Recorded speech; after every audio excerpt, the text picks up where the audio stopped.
Annual review with Jibril. Every Ramadan, the Prophet Muhammad, peace be upon him, reviews. Han Meditations.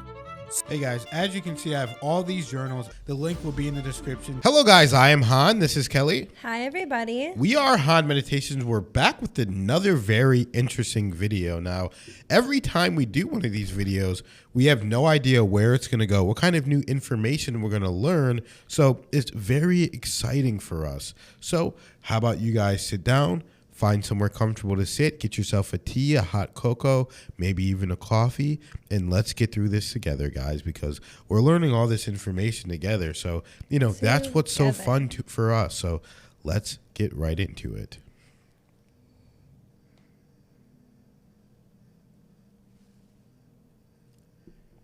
Hello, ChatGPT. I have a question. Now, I know you're familiar with the game Telephone, and I know that the Quran was preserved very correctly, but is it possible that the Quran was maybe not preserved correctly or had some kind of, maybe some kind of information that wasn't in the original one that was told to the Prophet Muhammad, peace be upon him, by Jibril? Is that even possible that the Quran was not preserved correctly? Can you give me all the information you can about this topic?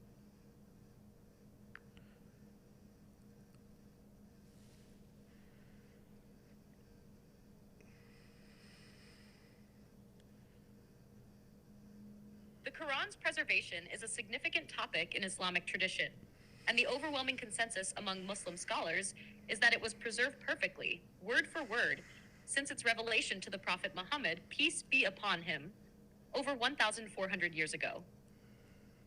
The process of preservation is rooted in both oral and written traditions, both of which played complementary roles. Let me break this down for you. How the Quran was preserved. 1. Oral tradition.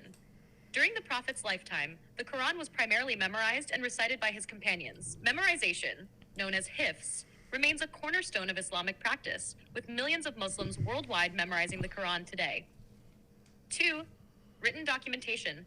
The Quran was also written down during the Prophet's time, though not in a compiled book form. Verses were recorded on materials like parchment, palm leaves, and bones under the Prophet's supervision. He ensured scribes accurately documented the revelations as he received them. 3. Compilation into a book. After the Prophet's passing, the first caliph, Abu Bakr, may Allah be pleased with him, ordered the compilation of the Quran into a single manuscript due to concerns about preserving it after the loss of many memorized copies in battle. Zayd ibn Thabit, the Prophet's scribe, led this effort, relying on memorized recitations and written fragments to ensure accuracy. 4. Standardization. During the reign of the third caliph, Uthman ibn Affan, may Allah be pleased with him, variations in regional recitations arose. Uthman commissioned a standardized copy of the Qur'an based on the dialect of Quraysh, the Prophet's tribe, and distributed these copies while ordering other versions to be destroyed to prevent confusion. Possibility of errors? Muslims believe that divine intervention protected the Quran from corruption, as Allah promises in the Quran. Indeed, we sent down the Quran, and indeed, we will be its guardian. Surah Al-Hijr 15:9. This belief underpins the view that the Quran has been preserved without change. Historical records corroborate the meticulous preservation efforts, such as strict verification of oral and written sources. Debates and misconceptions. While the Islamic narrative holds firm on the Quran's preservation, some external critiques or misunderstandings may arise. Textual variants. Differences in recitation, qira'at, are sometimes mistaken for textual corruption. However, these variants are part of the oral tradition taught by the Prophet himself, reflecting pronunciation differences, but not changing the meaning. Historical context. Skeptics sometimes question whether the Quran faced alterations during its early compilation. These critiques often arise from differing interpretations of Islamic history, but they lack substantial evidence. So, that's interesting. But knowing that the Prophet Muhammad, peace be upon him, was illiterate, could not read or write, how could it be possible that it was preserved so well? How?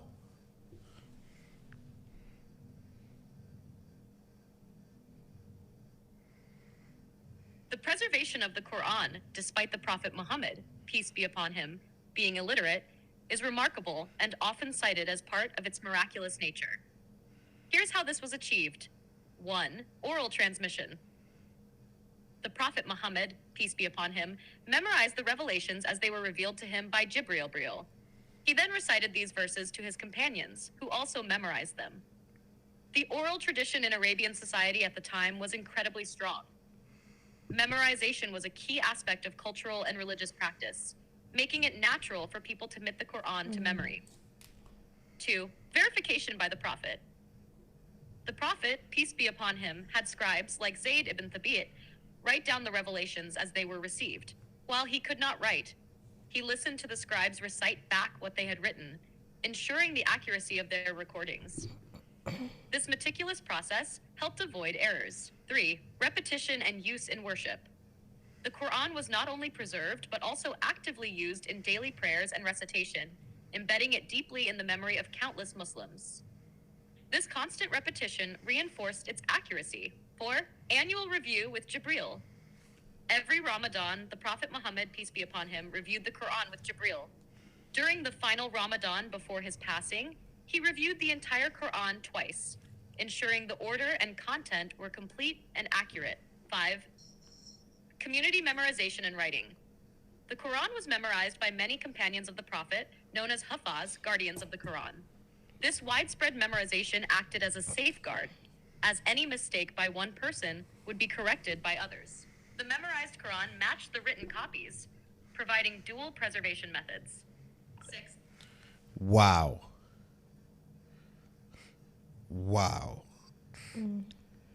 That's actually wild, because I didn't know that Jibril himself was coming and doing an annual review of the Quran during Ramadan.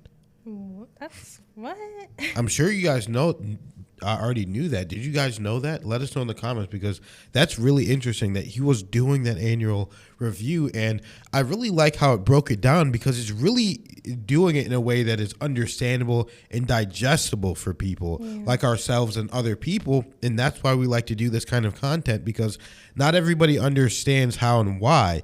As they just said, at that time, there was a strong oral tradition in memorization and in religious practices where you had to memorize, and there are people there that were already familiar with that process. So, hey, I got this thing, you guys got to memorize it, no problem. They can memorize it word for word. Right.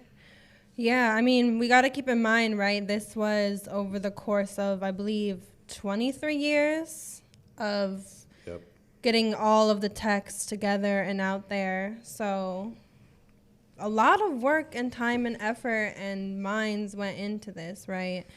But the review with Jibril, that's definitely the most surprising to me. And like, I don't know why, the more I find out about their relationship, I guess you could call it, I'm starting to get really fascinated by that. Like questions keep coming up for me. You know, that's how my mind works. I just ask why, whatever, how. But I'm wondering, like, would Jibril just pop up when he knew he needed to pop up? Would Prophet Muhammad, kind of, find a way to bring him in? Like, was it just boom, they both knew it was time? Or I wonder how that really worked. Like, how they knew when it was time to work together and for Jibril to appear. Will he just appear when he needs to appear? I just find that very, very interesting.